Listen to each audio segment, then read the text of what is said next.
and welcome back. How aware are you of your rights at work? Well, today marks the first day of National Employee Freedom Week. Its aim is to inform you of your options, especially if you're in a union. Joining us is Vincent Vernuccio. He is the Director of Labor Policy at the Mackinac Center for Public Policy. Nice to see you. You go by Vinny, though. I go by Vinny. Sure. You go by Vinny. All right, tell us, what is National Employee Freedom Week? And it starts right now. Starts right now, and we're really excited to kick off National Employee Freedom Week right here on Fox and Friends. Started today, and it is a week dedicated to informing union employees of their options for union membership, whether they want to stay in a union, whether in a right-to-work state they want to fully opt out and not have to pay a union for representing or not representing them, as the case may be, or in the forced unionism states, exercising their right to be an agency fee payer or a religious objector. So how does this work? Is there an education process, seminars that are set up, tutorials that people can go through? And what are you hearing from the unions? Do they like you guys? Well, we haven't heard much from the unions just yet.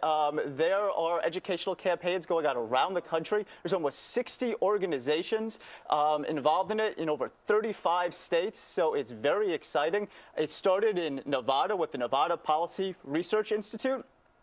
They did it locally there, and now they're spreading it across the country, and they're doing a great job. Do the labor unions try to fight back on this week and say, hey, look, let's... Well, it's the first time this has actually gone national, so I think some of the labor unions might be caught by surprise. It's interesting. So if legally you only have a small window annually to opt out, and I think a lot of workers weren't aware. My first job in the television business, I didn't realize that I had to join a union. And when you see that large chunk of your paycheck being forced to come out, you're living on canned food at the time, thinking, wait a second, I have to pay into this. No one told me about this. That's right, and a lot of union members don't know what their options are, and that's what National Employee Freedom Week is all about. And if you're in a right-to-work state, you can say, all right, you're not representing my interest, I don't want to have to pay you. Now, unfortunately, in the 26 forced unionism states, you don't have that right. But they have the right to be an agency fee payer or a religious objector. And the problem is, like you said, it is extremely difficult to exercise those options, and that's what this week is all about. What about the devil's advocate side of here and those who say, look, unions are great, and I want to know about maybe some alternatives? Who else is going to stand up for me when I want to get that raise, or I need that cost of living increase, or health care, or these other things?